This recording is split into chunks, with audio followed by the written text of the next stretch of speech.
이 한 시간 하나님의 은혜가 더 풍성하게 임하기를 예수님의 이름으로 축원해드립니다. 오늘 본문에 있는 말씀을 통해서 복받는 가문이 되는 신앙인의 자세, 그런 말씀 가지고 한번 살펴보겠습니다. 얼마 전 그 친구 목사님이 딸 자랑을 하는데 그 딸이 S사 유치원에 들어갔대요.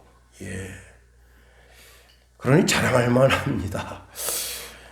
그리고 아들 때문에 이제 고민이 많다 하는데 그 이야기를 가만히 들어보니까 행복한 고민이에요.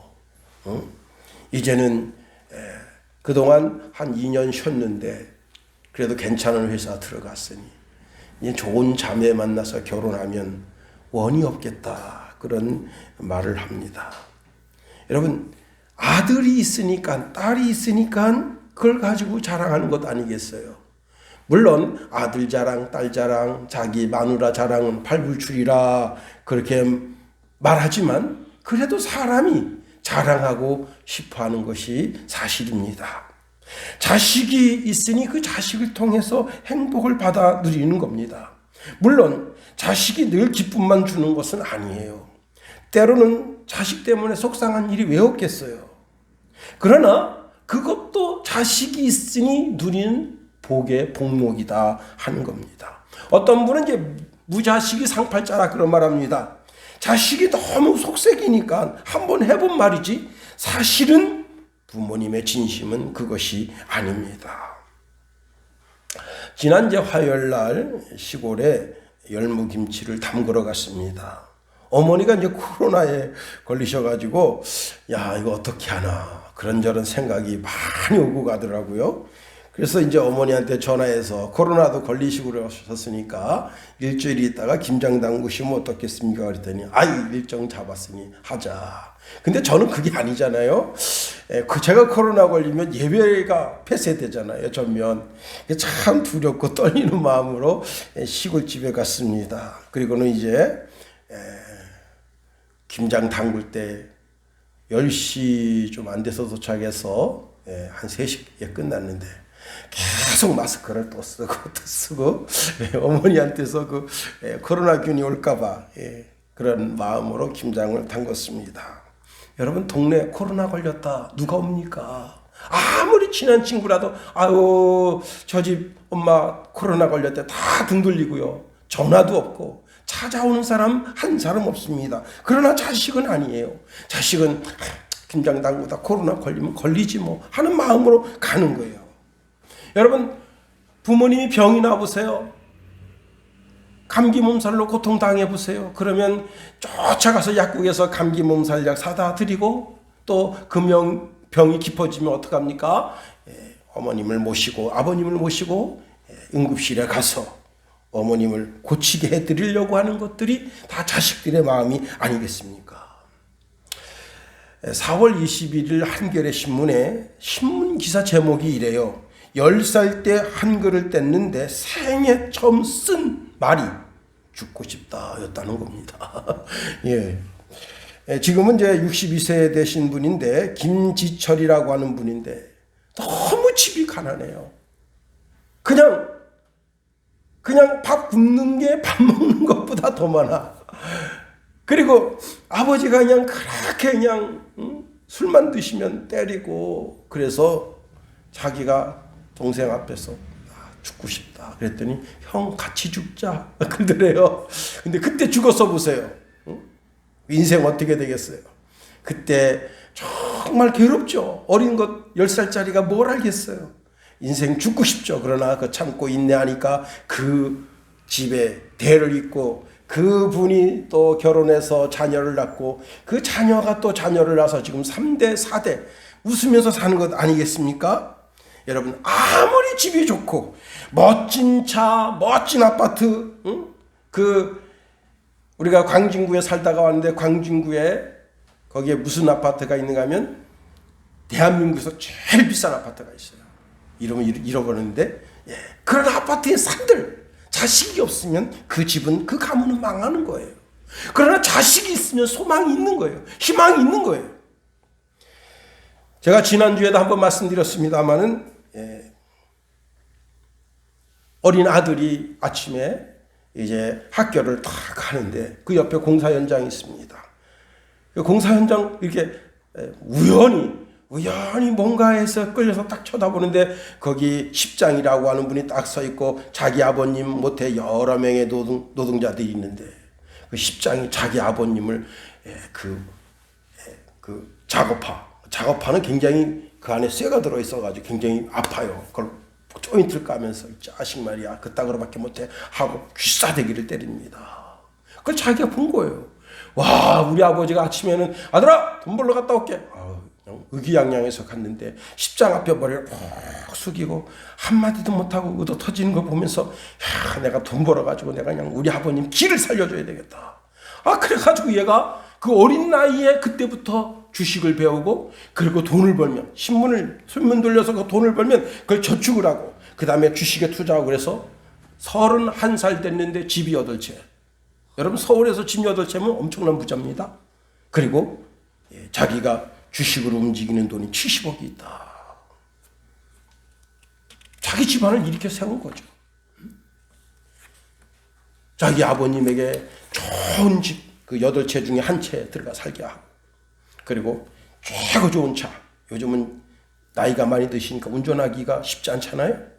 그런데 그냥 자동으로 가는 크루즈 딱 해가지고 사드리고. 부모는 자녀가 잘 되도록 훈계하고 권면도 하지만 사실은 부모님이 먼저 솔선수범해야 되는 거예요. 자녀가 잘 되도록 마음의 경영, 마음의 삶도 잘 살아야 되지만 신앙에 있어서 그 부모가 자식을 위해서 정말 두 손 들고 하나님 앞에 하나님 우리 아들이 잘 되게 도와주시옵소서. 그 마음 심보를 잘 쓰게 도와주시옵소서. 저는 새벽마다 주예전에 나와서 5 찬양 올려드리고 성경 보고 그 다음에 때로는 이제 유튜브 말씀도 보고 그리고 끝나고 갈 땐 두 손 들고 우리 성도들을 위해서 다 기도합니다. 우리 세연이가 모처럼 나왔는데 세연이는 모처럼 나왔지만 매일 새벽마다 하나님 우리 아들 세연이 참 잘되게 도와주옵소서. 그 앞길을 펴주시옵소서. 또 우리 희지도 하여튼 우리 교회 거쳐간 사람들 다 이름 하나님 앞에 아뢰면서 하나님께 간구하며 기도합니다. 두 손 들고. 근데 그전에는 두 손 들고 기도하지 않았었어요.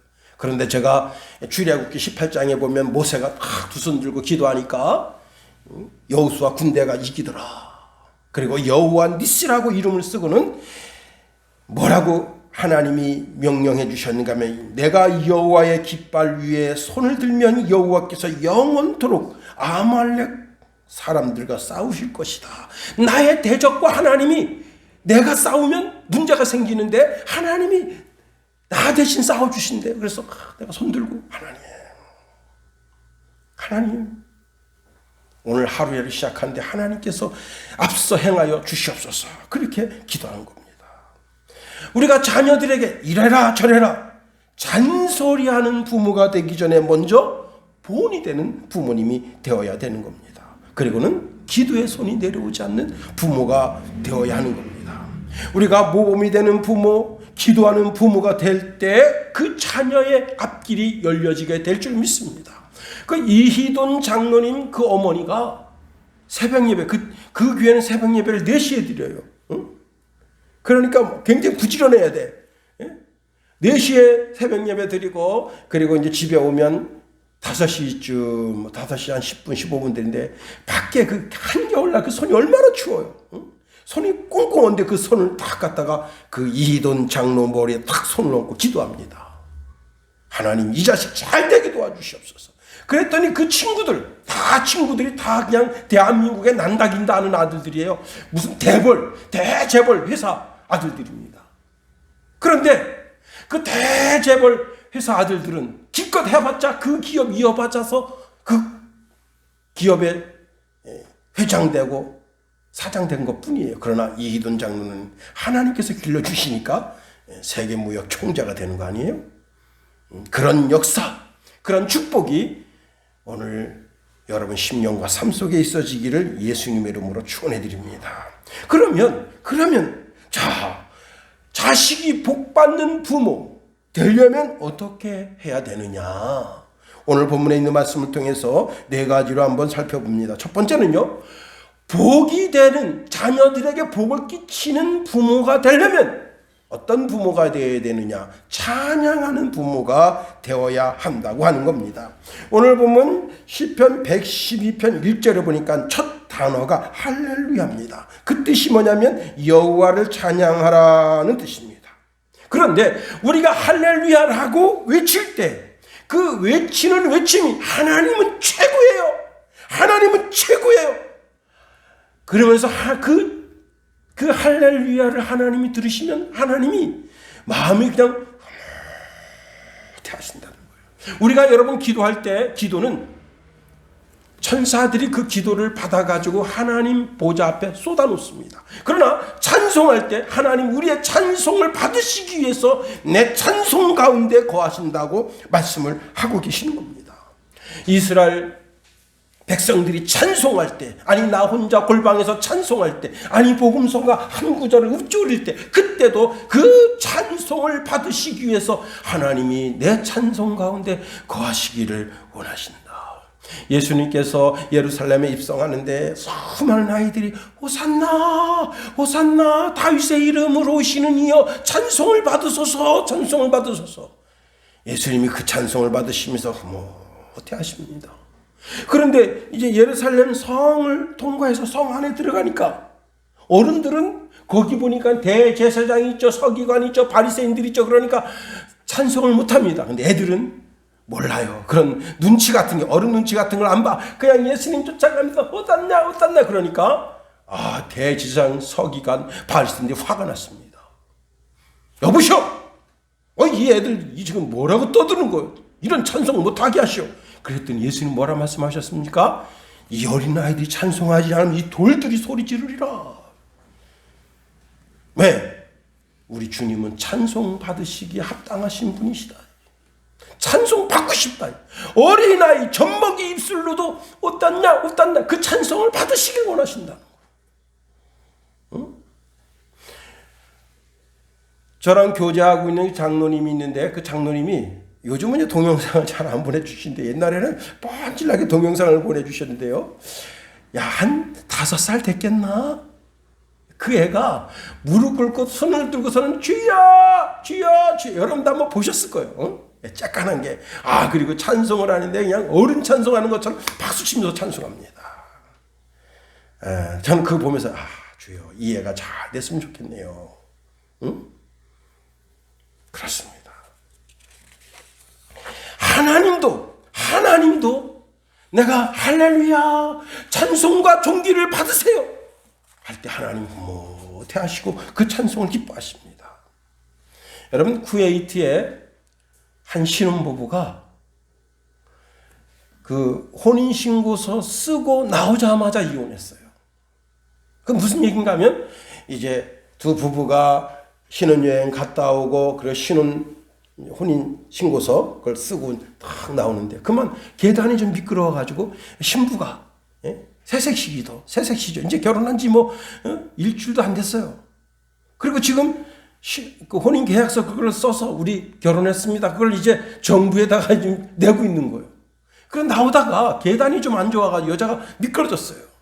그러면 여러분 어떻게 됩니까? 남자가 쫓아가가지고 부추기면서 괜찮아요? 어디 안 다쳤어? 이래야 되는데 보고 껄껄껄 웃으니까 여자가 뭐야 이게? 내가 넘어졌다고 웃어? 그래서 가서 그 사람이 이제 그 전산 처리하려니까 그거 주세요. 빡빡 찢어버리고 그냥 친형집으로 가버린 거예요. 여러분 자기 사랑하는 아내가 넘어졌으면 어떻게 쫓아가서 탁 부추기면서 자기는 넘어지는 폼도 이뻐. 이렇게 하면 여자가 할 텐데 낄낄대고 그러니까 화딱지가 나가지고 혼인신고 한 지 3분 만에 이혼했다. 여러분 참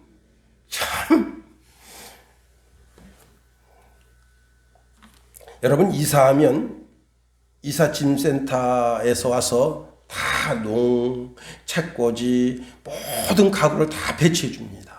그리고 액자도 다 달아줘요. 근데 어느 가정에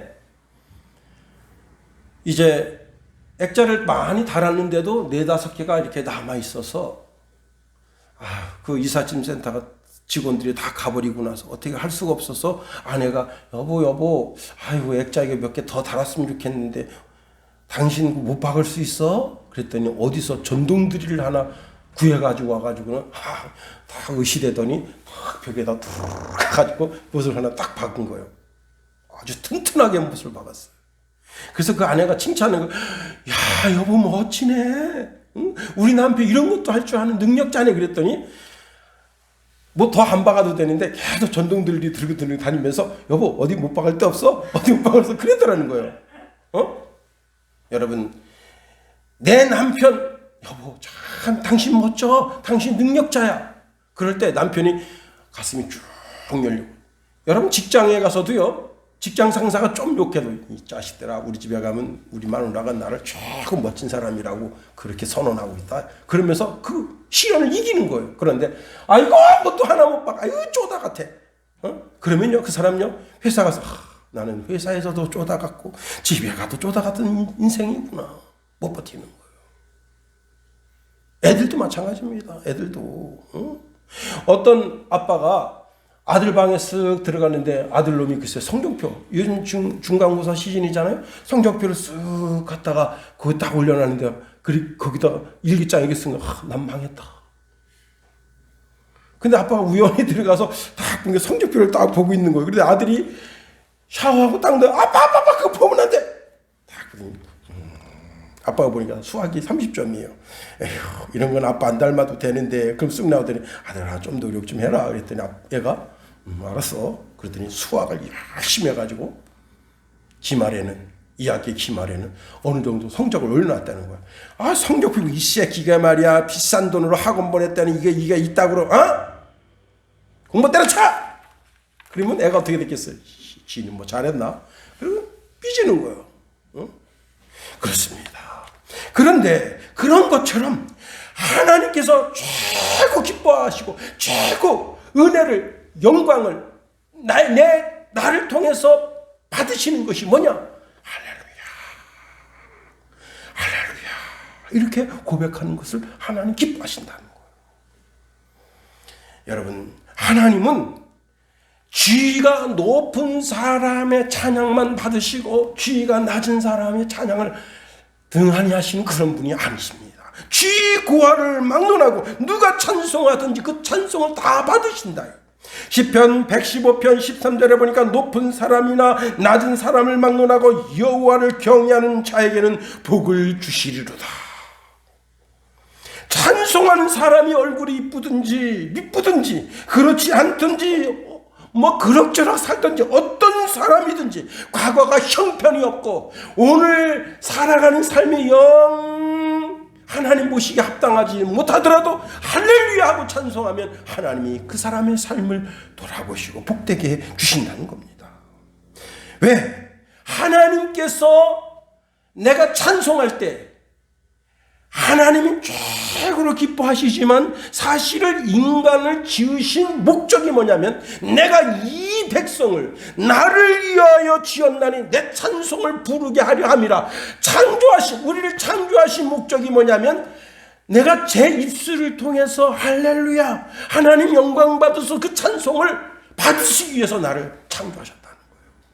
그러니 내가 찬송할 때마다 하나님 기뻐하신다는 거예요. 시편 22편 3절에 보니까 이스라엘의 찬송 중에 계시는 주여 주는 거룩하시니이다 그랬습니다. 우리는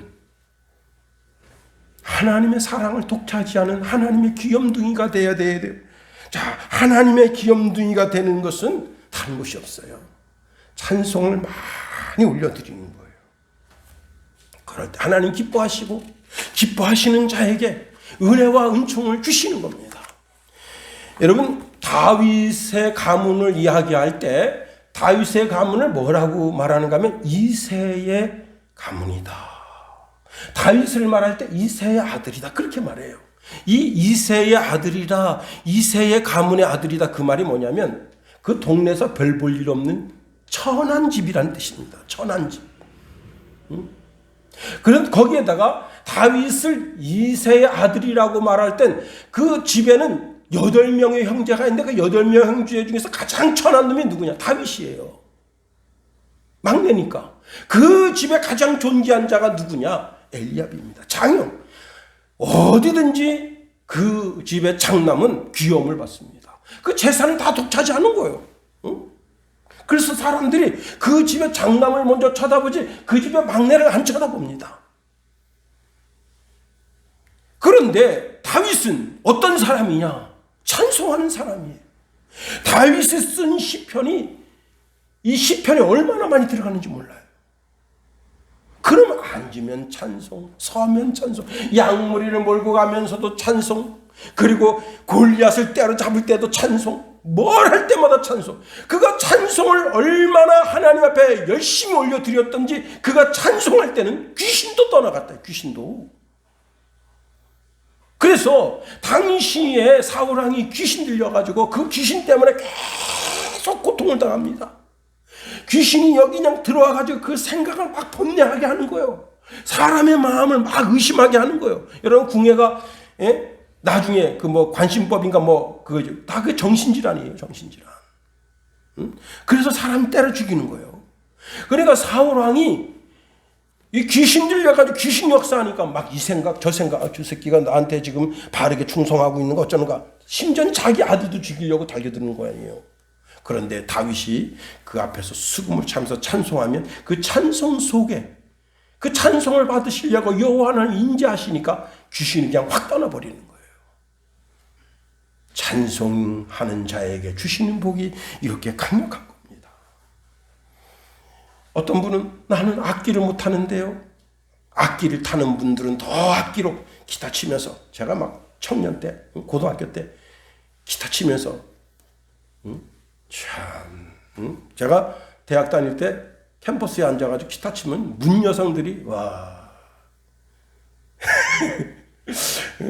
문 여성들이 쫙 와가지고 그 한오백령 좀 불러달라고 그럼 막 진짜 오빠 했었어요. 응? 요즘 날씨 얼마나 좋아요. 기타 들고 탁 가가지고 찬양 탁 벤치에 앉아서 탁 얼마나 멋져요.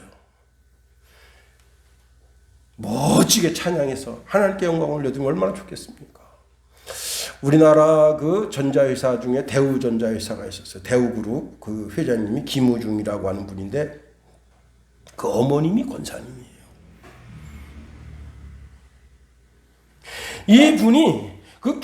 이분이 살아계실 때 그 대우그룹과 그 김우중 자기 아들을 위해서 하루에 5번씩 찬송을 올려드리고 기도했다는 거예요.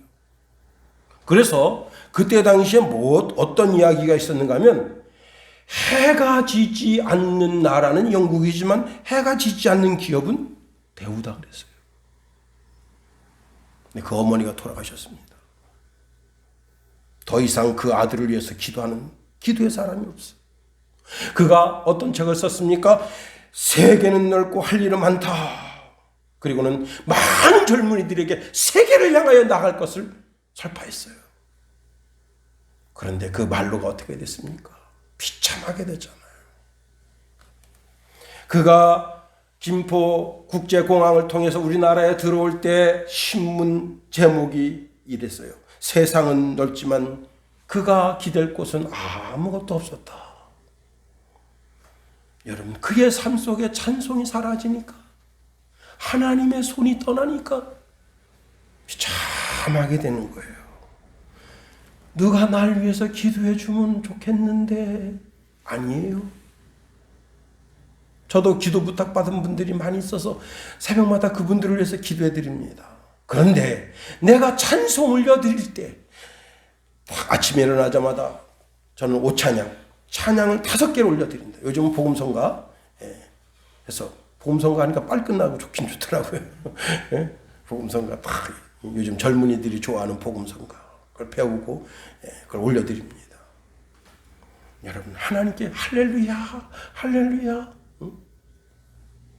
그렇게 매일매일 찬송 올려드릴 때 하나님께서 그 인생의 삶 속에 흑암의 어둠의 권세를 걷게 해주시고 흔들리는 심령을 흔들리지 않게 올곧게 붙잡아 주셔서 찬송 중에 거하시는 주께서 우리를 선하게 인도하신다. 두 번째로 하나님의 계명을 크게 즐거워하는 자의 후손이 복이 있다 말씀하십니다. 자, 우리가 하나님을 경외한다고 하는 것은 예배만 잘 드리는 삶이 아닙니다. 내 삶에 하나님의 말씀, 하나님의 계명들이 지켜질 때 그것이 진짜 하나님을 경외하는 거예요. 그리고 그 하나님의 계명을 크게 기뻐할 때 그 자신이 복을 받고 그 자신에게 속한 자녀와 후손에게 하나님이 복이 되게 해주신다 말씀하십니다. 오늘 본문 1절 중반절에 크게라고 하는 단어는요, 여러분 관솔이라는 거 혹시 알아요? 관솔? 예, 모르지. 예, 제가 설명해 드릴게요. 네이버 사전에 가서 관솔이라 치면 소나무에 있는 그 가지 옹이를 갖다 가리켜 관솔이라 그렇게 설명하고 있더라고요. 근데 그건 잘못된 설명이에요. 제가 드리는 설명이 진짜입니다. 이 소나무가 죽고 나면 소나무가 썩어요. 그러면 그 소나무 안에는 뭐가 있냐면 그 송진, 그 기름 덩어리로 옮긴 나무가 있어요. 그걸 송진, 그걸 관솔이라 한다. 여기 크게라고 하는 말은 그 나무에 불이 붙어서 활활 타오르는 거예요. 그런데 그 불 기운이 너무 세서 사람이 다가설 수가 없어. 너무 활활 타오르니까 사람이 불을 꺼도 이게 기름이기 때문에 꺼지지가 않는 거예요.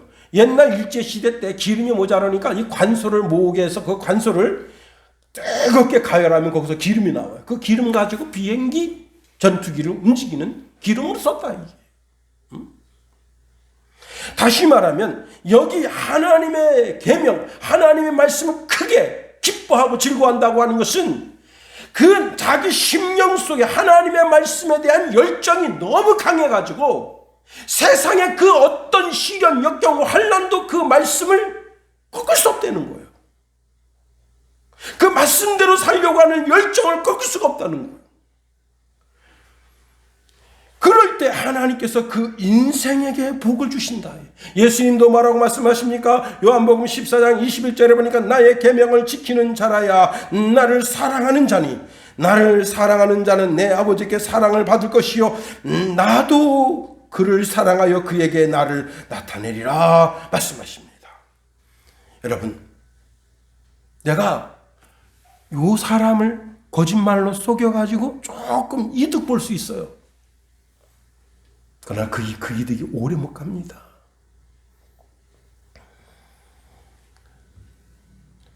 24살의 일억무와 달인에 등극한 곽지연이라고 하는 여자분이 있습니다. 월급 200만 원을 4년 동안 꼬박꼬박 모아서 1억을 모아서 올 2월 달에 생활의 달인에 그 근황이 소개됐어요. 그런데 여러분, 또 3월 달에는 아파트 청약에 당첨되기도 했습니다. 근데 이 곽 씨가 뭐라고 말했는가 하면 이렇게 말했어요. 4년 동안 한 푼도 쓰지 않고 돈을 모았는데 막상 4년 동안 갈구했던 목표치에 도달하니 너무 허무하다. 자기 손에 1억 원이 딱 들어왔는데 너무 허무하다. 그게 세상이 주는, 돈이 주는 기쁨이에요. 여러분이 한 10억 정도 목표를 삼고 막 달려갈 때 그때는 기쁘고, 야, 조금만 노력하면 10억 된다. 조금만 노력하면 10억 된다. 달려갈 때 그 기쁨과 열정이 그때가 있을 때가 기쁘지. 그걸 탁 꺼내 넣어보세요. 아, 인생은 별거 아니네. 미국에 780억 로또 복권에 당첨된 사람이 있어요. 5년 7개월 동안 이 돈을 썼는데, 5년 7개월 동안 여러분 780억 달러예요. 그럼 얼마지 우리나라 돈으로? 한 거의 8천억 정도 되는 돈이에요, 이 돈이. 여러분은 놀라지도 않아? 도대체 얼마를 얘기해? 여러분이 슈퍼볼에 얼마를 당첨돼요? 여러분이 기절할 거예요. 거의 1조에 가까운 돈이야, 이 돈은. 8천억 가까이. 그러면 그 8천억 가까이 여러분 있으면 뭐 하겠습니까? 기업을 사두든가 땅을 사두든가 뭘 이렇게 투자를 해야 되는데 다 자기 입구형 처먹는 거에다 투자하고 마약하는 데 투자하고 해서 5년 8개월 만에 인생 쫑났어요. 그 다음부터 뭐 하느냐? 이 거지들한테 급식 나눠주는 데 가서 급식 타먹는데 이분이 이런 얘기합니다. 뭐란 얘기하느냐? 그때가 가장 행복했다. 내 인생의 하이라이트는 그때였다. 이게 돈이 주는 행복입니다. 그런데 하나님을 기뻐하고 하나님의 말씀, 하나님의 계명, 하나님의 율례를 너무너무 기뻐해서 세상의 죄악이 그 인생을 감히 넘볼 수 없게 하나님의 말씀대로 인생을 살아가게 되는 사람, 그 사람은 하나님께서 책임져 주시고 그 사람에게 복을 주신다는 거예요. 제가 육군 훈련소 논산에 갔는데 23년대 3중대 소속됐었어요.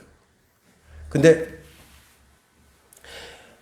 집에서 큰 성경을 가져갔는데 그 되게 불편하더라고. 그때는 눈도 좋아가지고 이제 거기 가니까 기도원 옆에 성경 조그만 게 있어요. 신약 들어있고 그다음에 그 뒤에는 시편 들어있고. 제가 그걸 그 훈련소에서만 몇 번 읽었느냐? 5번 읽었어요. 5번. 구약도 있으면 다 읽으면 좋겠는데 그러긴 쉽지 않고 신약 다 그냥 한 번은 성경을 읽는다 너무너무 성경이 있는데 그냥 집중하다 보니까 불침번을 이렇게 바꿔줘야 되는데 시간이 훅 지나가 버린 거예요. 그래서 내가 그 다음 불침번 그 사람 깨웠어. 그때 그 사람이 얘가 깨워야 되는데 왜 네가 깨우느냐? 야, 내가 성경책 읽다 보니까 시간이 훅 지나갔다. 야. 걔는 온전히 잠잔 거지. 예? 여러분 시편 1편에 뭐라 말씀합니까? 복 있는 사람은 악인의 꾀를 따르지 아니하며 죄인의 길에 서지 아니하며 오만한 자들의 자리에 앉지 아니하고 오직 여호와의 율법을 즐거워하여 그 율법을 주야로 묵상하는 자로다. 이렇게 하나님의 말씀을 즐거워하며 기뻐하며 그 말씀을 묵상할 때 시편 1편 3절에 보니까 그는 시냇가에 심은 나무가 철을 따라 열매를 맺으며 그 잎사귀가 마르지 아니함 같으니 그가 하는 모든 일이 다 형통하리로다 말씀하십니다. 시편 128편 1절 말씀해 보니까 여호와를 경외하며 그의 길을 걷는 자마다 복이 있도다. 내가 내 손이 수고한 대로 먹을 것이라. 하나님은 내가 내 손으로 하는 대로 다 먹게 해주신다는 거예요. 그렇습니다. 하나님을 경외하고 하나님의 말씀을 크게 기뻐하고 즐거워하는 자, 그리고 그 후손에게 하나님이 그 손으로 향하는 대로 다 복이 되게 해주시는 겁니다. 세 번째로 할렐루야 찬송하며 여호와 하나님을 경외하며 그 계명을 크게 즐거워하는 자에게 그 사람과 그 후손이 자자손손이 강하게 해주신다는 거예요. 우리 한번 2절 말씀 다 같이 한번 읽어봅니다. 2절 시작. 그의 후손이 땅에서 강성하며 정직한 자들의 후손에게 복이 있으리로다. 여기 강성함이라고 하는 것은 강력하다, 능력이 있다, 위대하다 그런 뜻입니다. 하나님을 찬송하며 하나님을 경외하고 하나님의 계명을 크게 기뻐하는 그 자신과 그 후손에게 하나님이 강력하게 해주신다는 거예요. 강력하게. 여러분 정유라 씨가 최근에 이제 여러 SNS에 나와서 또 유튜브에 나와서 자기 심정을 토로했습니다. 근데 그 중에 돈도 능력이다. 이걸 이제 조국이라고 하는 사람이 그 말을 비꼬가지고, 근데 사실은 조국이라고 하는 사람이 말하기 2년 전에 말한 건데 그걸 그 말을 비꼬아서 국민들의 마음 확 흔들어 놨었어요. 어쩌면 부모님의 돈도 능력일 수 있고 돈 많은 부모님도 능력일 수 있어요. 그런데 돈 많은 부모님 모셨는데 부모님은 지금 교도소에 가 있다. 여러분 권력도 능력일 수 있어요. 그런데 박근혜는 4년 8개월 동안 감옥에 가 있고 이명박은 아직도 감옥에 있다. 이제 문재인 대통령 지금 양평인가요? 거기 사저 가려고 하는데 매일 데모한대. 거기 수천 명이 모여가지고 문재인을 감옥으로 가고 싶겠어요? 응? 지금 문재인이가 이제 청와대에서 나와서 양산으로 가는 그날 10만 명 모여서 대응한다는 거기. 문재인을 감옥으로, 문재인을 감옥. 얼마나 많은 사람이 자살했습니까? 문재인 때문에. 응? 여러분 모르죠? 권력이 그런 거예요. 세상의 권력은 그런 거예요. 세상의 권력이 강해가지고 자기 좀 싫은 소리 한 젊은이 아직도 교도소에 있습니다. 그 젊은이 몇 글자 그 페이북에 썼는데 그래서 그때부터 제가 이거 안 되겠다. 그래서 여러분 제가 웬만하면 페이북에 글을 안 써요. 그 젊은이 아직 교도소에 있어요. 자기 권력으로 짓눌러 3년 6개월인가 3년인가 때려가지고. 그러나 그 권력도 좀 있으면 내려오는 거예요. 세상의 돈, 아빠의 힘, 돈의 힘, 권력의 힘, 세상 것은 다 그래요. 그런데 하나님의 능력을 뒤에 덧입은 사람은 어떻겠습니까? 찬송하는 삶, 말씀대로 사는 삶, 그 사람에게 하나님이 오셔서 내가 너의 힘이 되어줄게 하고 하나님이 나를 포근히 안아주시는 거예요. 다윗 보세요. 다윗은 아주 뻔뻔하게 이런 찬송을 했습니다. 시편 18편 1절에 보니까 나의 힘이신 여호와여 내가 주를 사랑하나이다. 다윗은 자기가 자기 삶을 보니까 자기 아버지가 이세인데 자기 아버지가 자기를 귀하게 여기질 않아요. 우리 집에 저 제일 문제 새끼. 여러분 막내가 원래 좀 사고를 많이 치거든. 응? 왜? 사랑받으려고. 아버지가 큰형만 사랑하는 것 같아. 엄마가 큰 아들만 사랑하는 것 같아. 그래가지고 막내가 자기도 사랑받고 싶어가지고 막 집에서 뭐 이렇게 관심 끌만한 일을 합니다. 이런 그릇을 살짝 놔도 되는데 이렇게 팍 놓는 거예요. 그럼 관심 딱 가면 이 새끼 조용히 못해? 형들이 한 대씩 딱 때리면 몇 대요? 7대. 아버지가 이 새끼야 막 조용히 해 이 새끼야 8대. 엄마가 이 새끼 9대. 그래서 우리 어머니도 우리 아버지도 우리 형님들도 나를 버렸지만 하나님은 나를 버리지 않았구나. 여호와 하나님이 나의 힘이시다. 나의 능력이 되어주셨다는 거. 응? 여러분 이스라엘 백성들이 홍해를 건넙니다. 그날 그냥 동풍이 어마어마하게 불어요. 제가 어제 그 SNS를 딱 보는데 중국에 부는 바람은 우리나라에서 부는 바람하고 틀려요. 이 아가씨가 미니스커트 입고 이제 이쁘게 보이려고 그리고 그냥 탁 가는데 바람이 얼마나 세게 부는지 치마가 훌거덕 뒤집어진 거야. 천연데 바람이 얼마나 센지.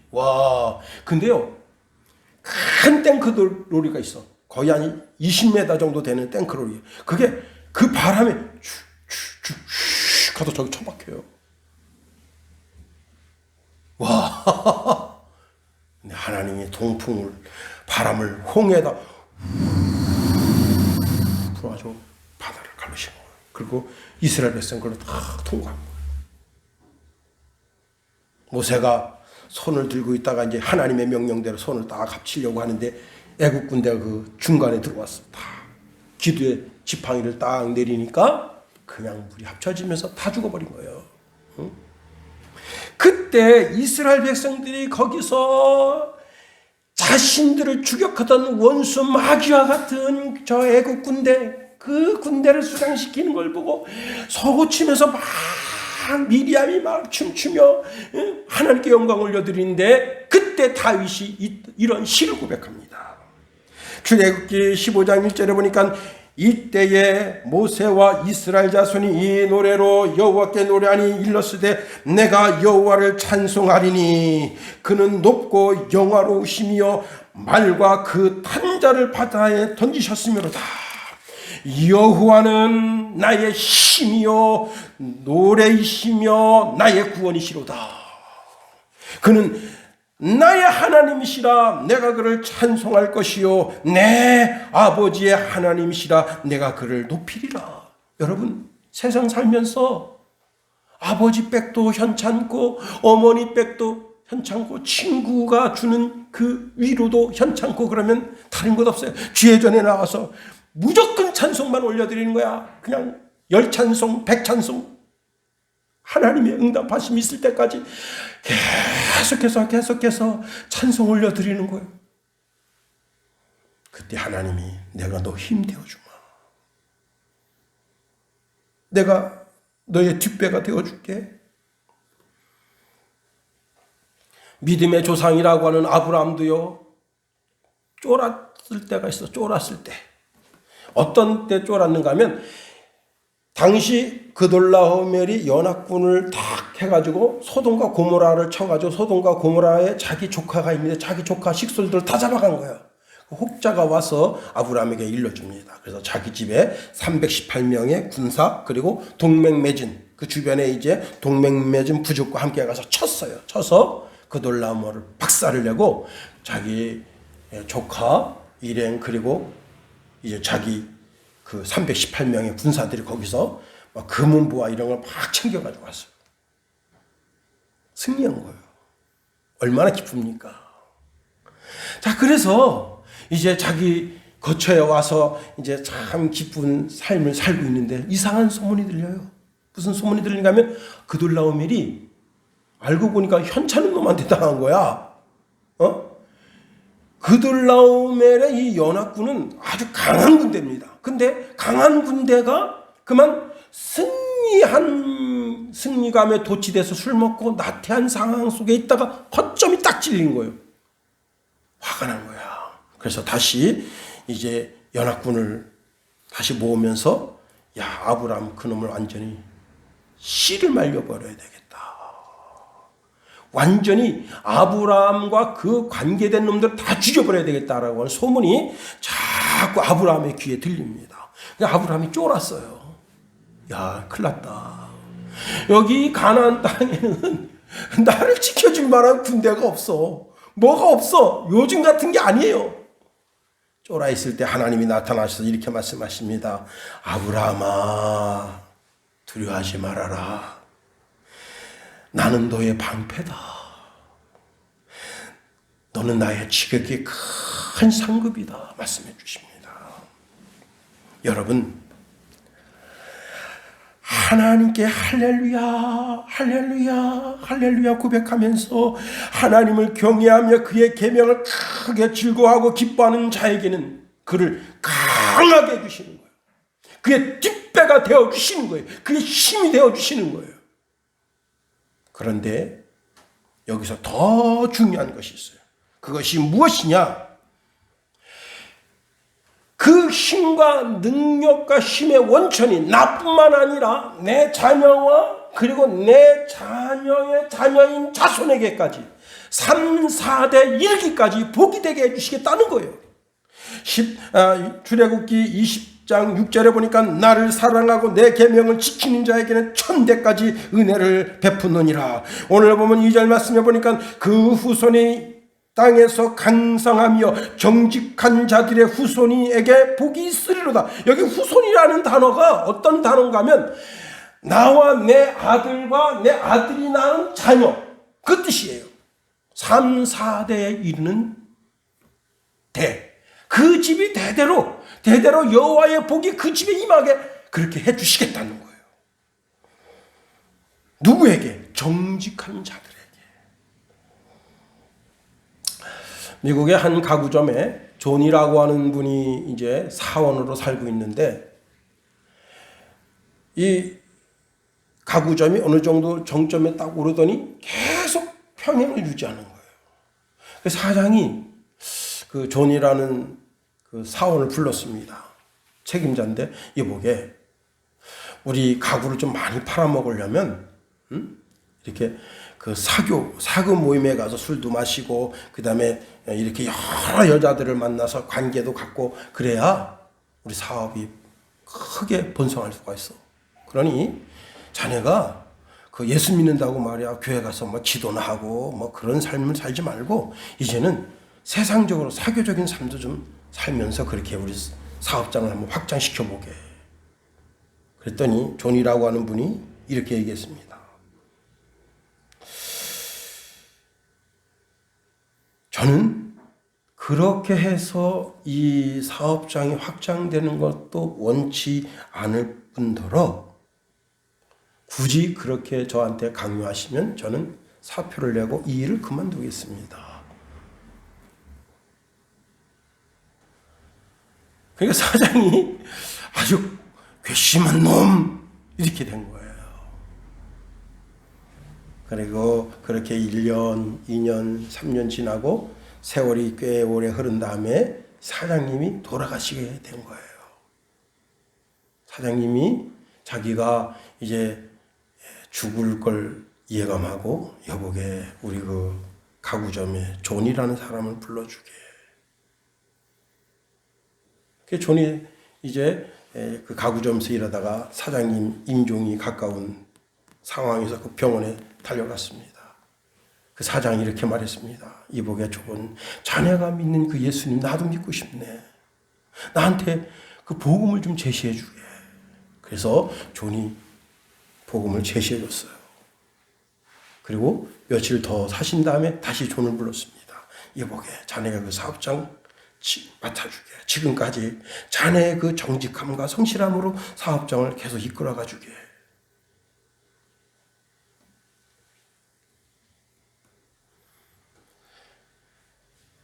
미국의 한 남자 집사님이 성경을 읽다가 디모데전서 3장에 보면 이런 말씀이 나옵니다. 그 집사의 직분에 대해서 더러운 일을 탐하지 아니하고 라는 말씀이 있어요.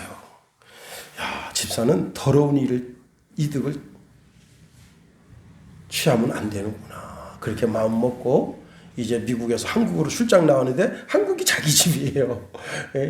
한국에 자기 처가가 있어. 그래서 처가에서 이제 왔다 갔다 하면서 그 일을 한 15일 당 처리하고 미국으로 돌아가게 됐습니다. 자기가 처가에 있다 보니까 뭐 호텔비가 들어요, 식비가 들어요, 뭐가 들어요. 그래서 자기가 양심껏 이제 출장비를 얼마 들었습니다라고 신고하는데 호텔비를 싹 빼고 식대를 다 빼고 그 청구하니까 사장이 아니 이보게 자네는 어떻게 이렇게 출장비가 조금 들었는가? 겨우 비행기 값만 들어갔잖아. 그랬더니 예, 거기 제 처가가 있어서 거기서 왔다 갔다 하면서 제가 살았기 때문에 호텔비도 그다음에 식대도 들지 않았습니다. 그러니까 그 사장이 별일이구만. 자기가 21년 동안 그 직장에 머물렀었는데 21년 동안 딱 한 번 진급했대요. 근데 그 일이 있은 후에 여러분 연말에 이 사원, 이 집사님에게 수백 불의 보너스가 지급되고 그리고 그 다음부터 이분이 승승장구하는 진급을 하게 됐다는 겁니다. 그래서 이분이 이렇게 고백합니다.